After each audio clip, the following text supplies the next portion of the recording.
Redleaf is the only company in Canada as an education exclusive destination and has established itself as one of the three most important Canadian education agencies in Europe, developing with great success international educational mobility projects with a clear objective of educational innovation. That's taken directly from their website. In addition, they add, we advise parents, students, schools, institutions, and governments in the design, planning, and execution of educational mobility plans, which contribute to the development of skills that improve the personal capacities and future professional competencies of our young people.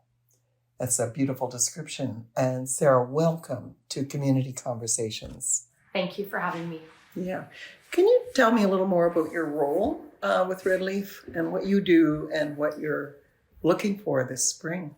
Yes. So I am the host family recruiter for the Huron-Perth County.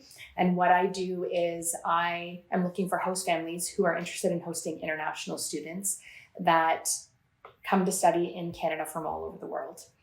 So my job is to meet the families and see if where It's okay. And to meet with them and explain the program to them, help them understand what we're looking for in our community to support our international students. Sure. And how many host families do you need to get in? Like every season or every spring you look for your host families? Or what time of the year are you usually looking? This is when we typically start to do our recruiting because we like to have our families on board and approved before the students arrive in September. Right. We do offer a summer program as well. So sometimes we are trying to get families approved before the summer so that when our students arrive, the families are ready. Right. Because I noted you had several time periods, like it's either over the course of the year or maybe a semester, like September through December, or maybe summer, or maybe even shorter time periods. Is that correct? That is correct. So our students come on a variety of time periods. We have some as short as 10 days. Wow. 10 days to a month. And then we also have 12 weeks, 15 weeks, 16 weeks, one full semester, and then for both semesters, September to June. Right. How long have you been doing this?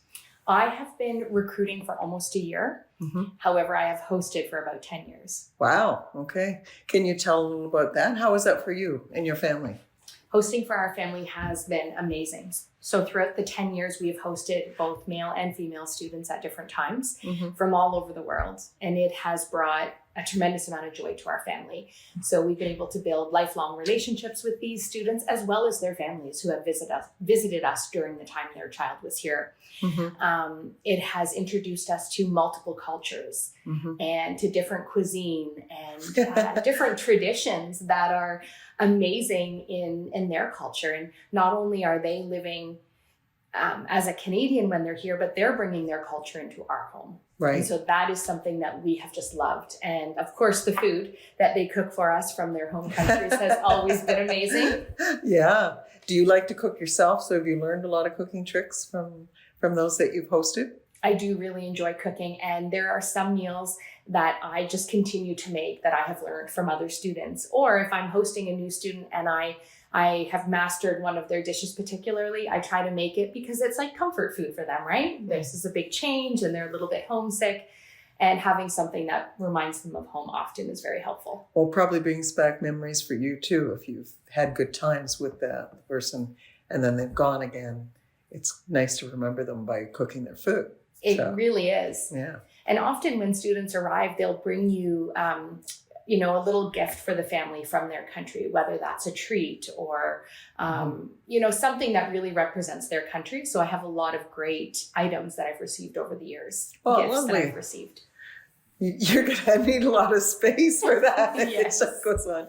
Which countries have they come from? Like which languages are involved?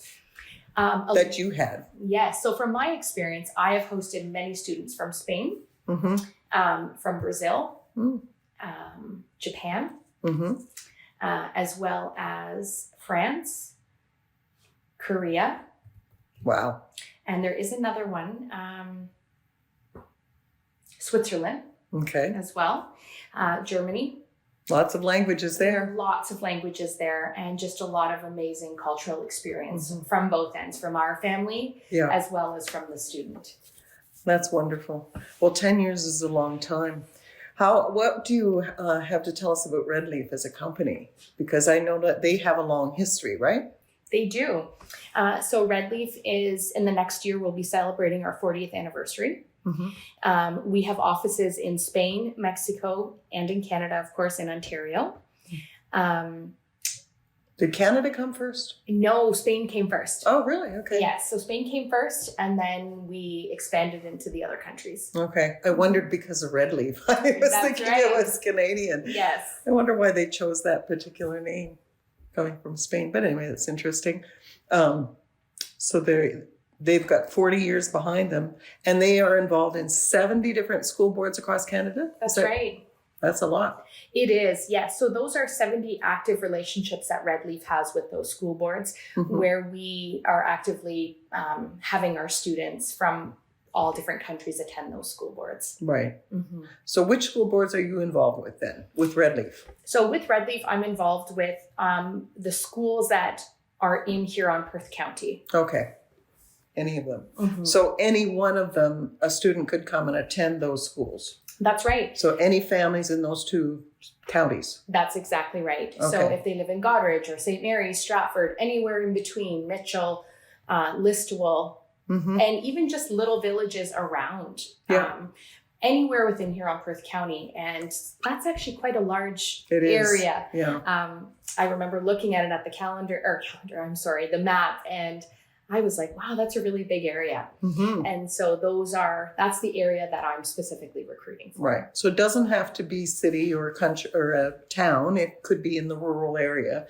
Although I guess if it's rural, then they have to be prepared to maybe drive their students sometimes to attend certain things, or that's not something they need to worry about.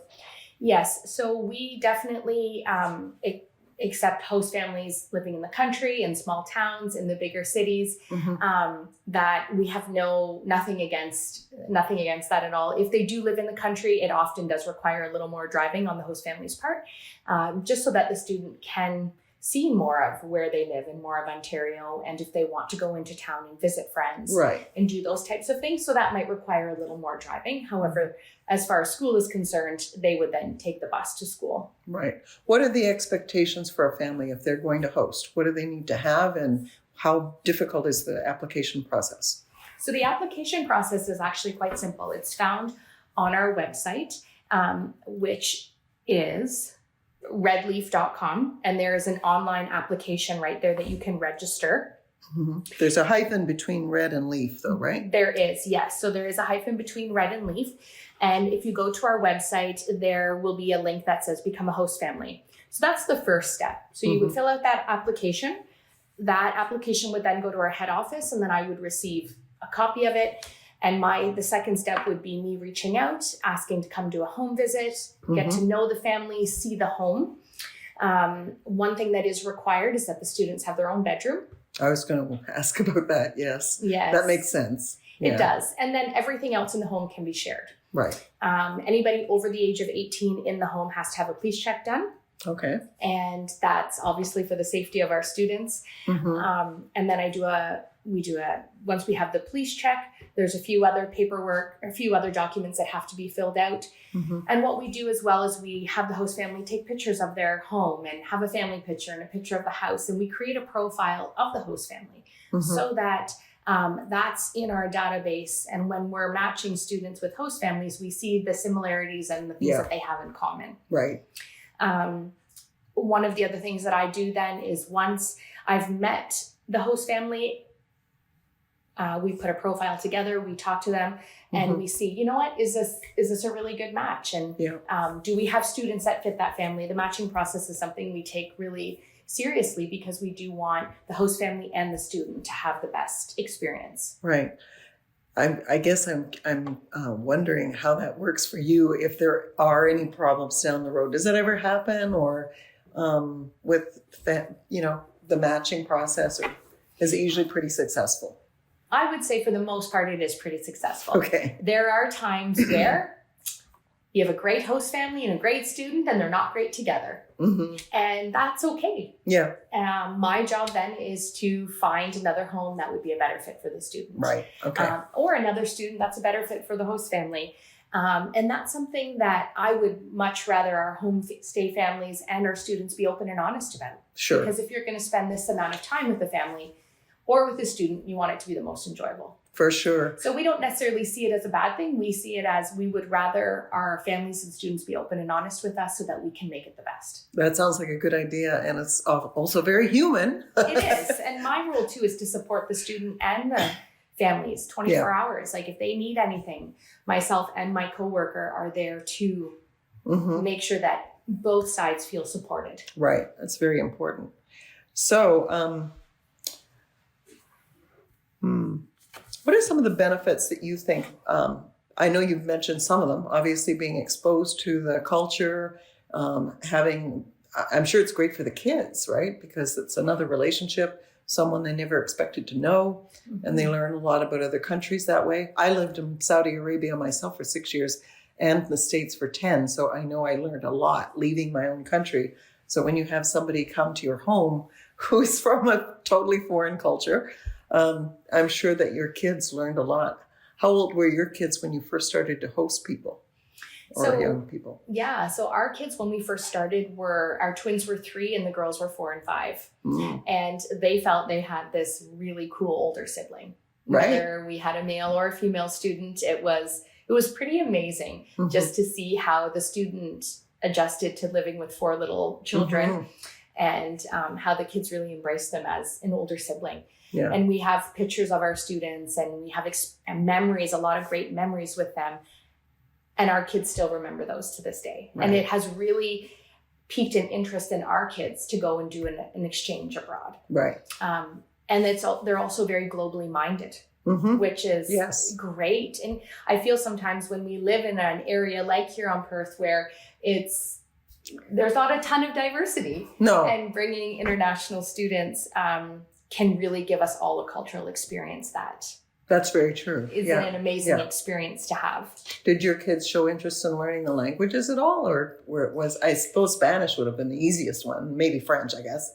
They're already getting French at school anyway. The Spanish for sure. So my kids have definitely picked up a few words over the years and can understand, very minimally some of the things that they've said over the years, but they've tried. And I think that's great. As they get older, they may want to experiment more. Who knows, right? That's right. So one thing I wanted to mention earlier too, when we were talking about what we look for in our families as well is, we want our families to treat their student like they would their own children. Right. Like they would their own family member. The same rules, expectations, the same quality of care and everything that you're offering your own family is what we want them to offer the students as well. Right. And sometimes we have to just be a little more empathetic that they're young. They're in a completely they're probably homesick. Yes. A little at the beginning at least. Definitely. And just to, be mindful that those things can happen and we need our families to just be respectful of that. And our students are also their focus is education while they're here. Right. They have been prepped to come to Canada and to be respectful and to follow the rules that have been put in place by their agents and organizations and stuff. And sometimes you build such an amazing relationship, they refer to you as mom and dad. Right. And, sometimes that's just makes them feel even more at home. Right. What's the common age for the students that are coming? Are they usually around 16 or a little older, a little younger? We do have some students that come that are young, between the ages of 12 and 15. I would say the most common age is between 14 and 17. Okay. Yeah, that would make sense. I would think that 12 and 13 is a little young. And a little on the edge with their teen too. Might be tough. Yes, it can be. So I have experienced a young student and she was very successful while she was here because she was very boisterous and had a really big personality. So I think that's why she did so well at such a young age. Right. Yeah, you'd have to leave your parents when you're that young. Are you hosting any special event for the parents, like an open house kind of thing or a talk somewhere at all, or do you do that? We do. We haven't done a lot of that because what I'm trying to do is get the information out just the way that we are today, as well as talking to people just one-on-one. So talking to our current host families and saying, can you share your experience with other people? Sure. Or, if I'm posting on social media and I'm looking and my current host families see it, share a little bit about your experience. Yeah. When our students arrive, we often host a welcome party. So other host families get to know each other. We do different events throughout the time that the students are here. And that brings the students together within Huron-Perth County as well as the host families. Right. And I feel that host families feel most successful when they're supported by other people involved as well. Right. Do you have a brochure that you send to interested parents that they can access?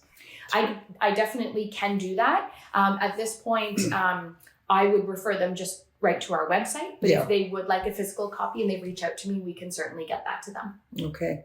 So Sarah, how do the students that are coming in, these international students, how do they view the education system here in Canada? What do you find they have in their minds about Canadian education when they arrive?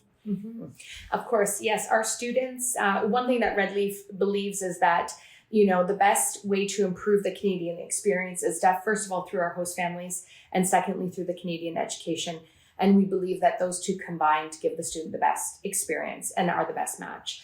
Our Canadian education offers our international students a wide, vast variety of learning skills and learning tools, and it's very different than the type of education they're exposed to where they come from.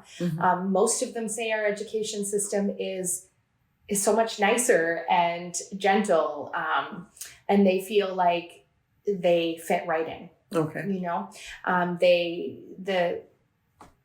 The education system has really supported our students as far as education, of course, and culturally as well. Excellent. And can you tell me a little more? I know the host families have this opportunity to do things with their students. Yes. And most families have particular activities they love to do, whether it's, go on a day trip or maybe a weekend trip or however they share time as a family. What do you have to share with us about that? Yes, so we definitely encourage that host families include their students in those types of things.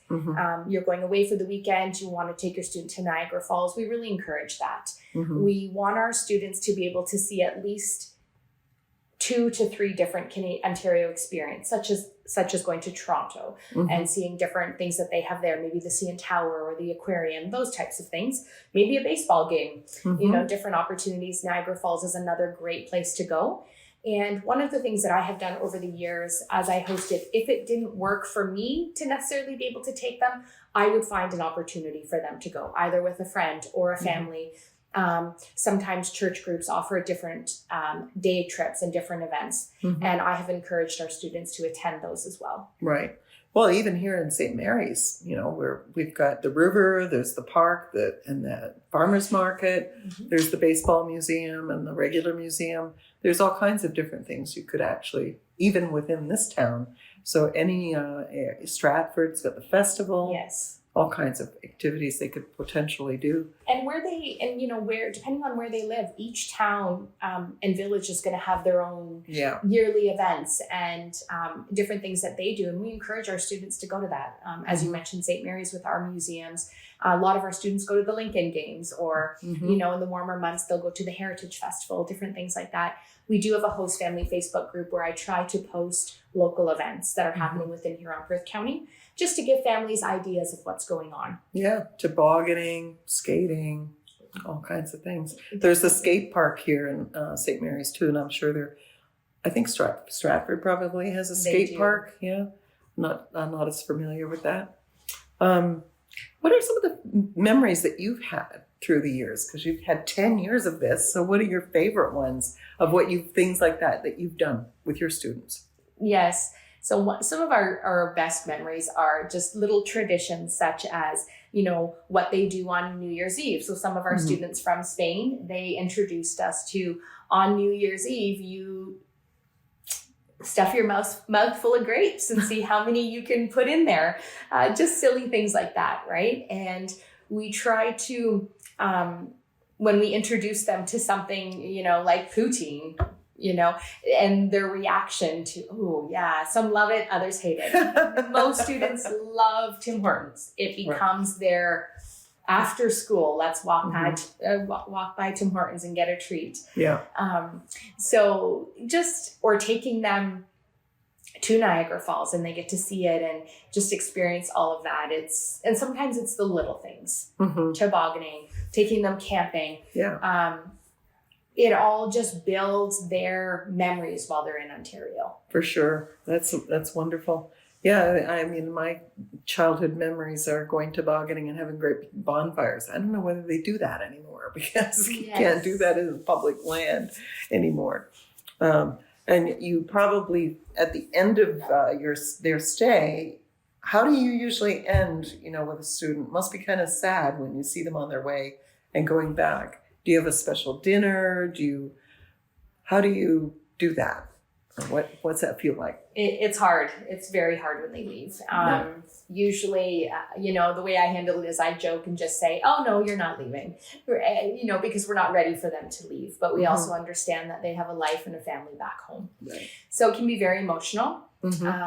And I'm glad that it is because it means that you built a good relationship. It shouldn't be easy. Yeah. If we're in this to support students and for all of the reasons that we've mentioned, it should hurt a little bit when they leave because you've built that relationship with them. Yeah. Do you throw a party or something? I know when my husband was an academic and when we would leave a community early in his career, when he had short contracts, we would rent one of those pavilions at a park and invite all of the people that we got to know over that period of time. And it was always a very fun way to say goodbye. It was a potluck, of course. Yes. Yeah. So we do. Typically what we do in our home is we'll have their friends over. Anybody that was involved in their life that they would like there, we'll have a little goodbye party. Yeah. Often I'll make a little photo book for them to take with them with all the memories. And we usually buy them some type of goodbye gift. It's hard buying your students gifts because they only have limited space to take things home with them. So Tim Hortons gift cards are always recommended because they can use it at the airport. They can use it on their way to the airport. But it definitely can be hard when they leave. So we do try to throw a little party or do something to celebrate their time here. Do you get letters from the people that stayed with you, or do you keep up, or is it pretty hard? A lot of them, because of their age, it's technology, right? It's Snapchat, it's Instagram, it's WhatsApp, different things like that where they'll stay in touch. And then you have to add the time change into that. Yeah. So our student that we just had who returned to Japan, we're at a completely different, when we're awake, Other she's side sleeping. of the world. So I always have to be mindful when I'm messaging her or trying to call her and vice versa. But we definitely do stay in contact with many of our students. And that's been so amazing. I would think that that's a really good way to learn geography because, doing the research on where they're from, what the climate is like there, what they're experiencing in climate change and all of those things. Just fascinating.